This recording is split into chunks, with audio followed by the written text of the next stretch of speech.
Hi everyone, so in this video I'm just going to quickly show you how to do a buttonhole and add buttons to the garment that you're making.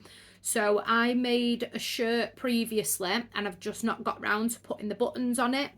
So we're going to do that today, but I'm just going to go through you a little bit of the equipment that I use to add buttons and buttonholes, which I find really helpful. So the first thing is just scrap fabric. So anytime you have any offcuts, I always find it really handy to save these.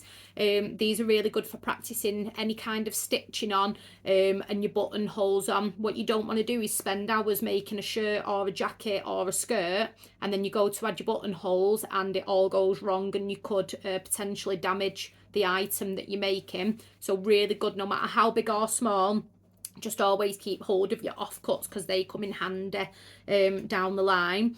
The next thing is your fabric pens or pencils. So again, you've got your heat one or you've just got your pencil. When lining your buttons up that you want, some people measure them, some people can do it by eye. Either way is fine, it's whatever you're comfortable with, but then it's always good to mark where you want your buttons because then that's where your buttonholes are going to be. So always use one of these to help you out. The next thing is either a seam ripper or a crafting knife. I prefer to use the crafting knife because I find it a little bit easier. A lot of people use the seam rippers, that's also fine. I started off using the seam ripper when I first started sewing, but what I found with that was that it can leave quite a rough edge on your fabric, loads of loose hanging threads, and sometimes you're at risk of slipping with this. If you slip, you'll go straight through the stitch that you've made. So I do sometimes find this a little bit easier to use. I think sometimes it's just preference, and if you're confident using one of the crafting knives, again, whatever you're comfortable with doing. And then the next thing is your button foot.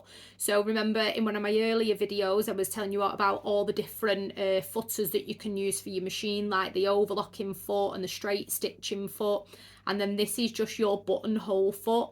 You will get these included with your machine. If you don't get one included with your machine, you may be able to purchase one, or it may mean that your machine can't actually do a buttonhole.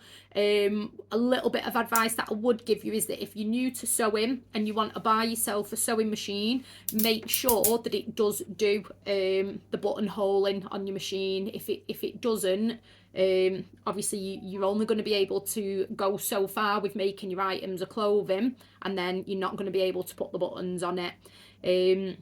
And then last but not least is obviously your buttons. Okay, so buttons obviously come in all different shapes and sizes. These ones today I'm going to be using, my husband actually made these for me. So he does 3D printing, but you can also purchase these at Wonky Whale. So this is his website, or you can have a look on Etsy and have a look at his Wonky Whale page on there. He does loads of different kinds of buttons, which I find massively handy for myself, like when making clothing. So if you wanted a different shape like a cloud or a skull, he can make them for you. If you can't see anything that you like and you have any ideas, just drop him a message and he'll have a look at designing them and making them for you. You can do them in loads of different colours as well. So yeah, obviously very handy to have a husband who can do that for me.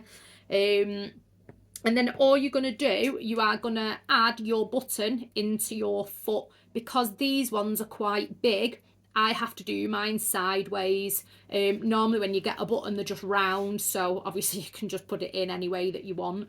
But basically just put it in that top part there. And then what you're going to do, you're going to close this just to trap it inside of it. Okay. You're then going to add your footer to your machine.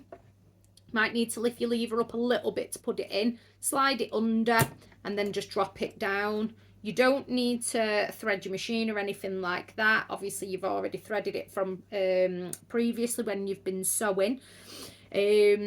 And then really important, what you need to do, you can see this little lever at the back here. Just make sure that you pull that down. That's really important because that basically tells your machine when to stop doing the buttonhole. Otherwise you're going to end up with a buttonhole really long or if your machine is anything like mine, it'll just start bleeping at you and tell you that it's not playing ball, basically. It just won't do it. So what we're going to do now, I'm going to show you how to do it on just a scrap bit of fabric that I've got. So I've just put a random marker there. You see that little black line? And then you are going to pop that underneath your machine. In your buttonhole, you'll see that it's got a small little square right at the front there. So you're going to put your marker in the centre of that square. You're going to drop your needle so it's right down in the middle of it, and then just drop your foot. Okay, lift your needle, and then all you're going to do, you are going to set your machine to the buttonhole stitch. So mine is number 6. Obviously every machine will be different. And then all you're going to do is push your pedal. You are not going to move the fabric at all. The machine will do that for you. Just make sure you're guiding it so it's kind of staying in a straight line. Okay, so all we're going to do is press the pedal down, and then that will just start for you.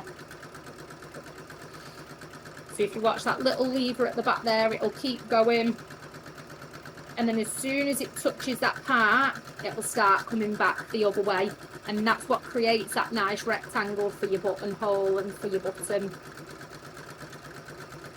So again, the machine will do it for you, and then it'll bleep, it'll tell you when it's finished. Yeah, so hear that little bleep. All you'll do then, lift your lever up, just pull it out.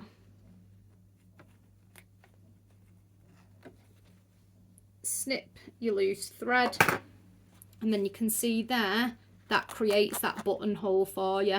This is now where you can either use your seam ripper or your crafting tool. If you use a seam ripper, it's always best to start on the outside and work your way into the middle, so that if you do slip, okay, it's not going to rip through your stitching. Like I say, I prefer to use the crafting tool, if I'm being totally honest. I'm just using this now because it's probably a little bit easier to show you on camera. And then once you've got to the centre, turn it round and just go the other way. Okay, and that's it there.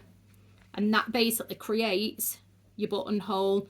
Can you see what I was saying there before? So that's using the seam ripper, so you can see all the loose threads, which I know is fine, you can trim away, but that's using the crafting tool, so you can see how much of a neater edge it leaves. So yeah, that's just my personal preference really. In a minute I'm going to do another video where I show you how to do the buttonholes and attach the buttons on the shirt that I'm actually making. If you've got any questions, guys, just drop me a message.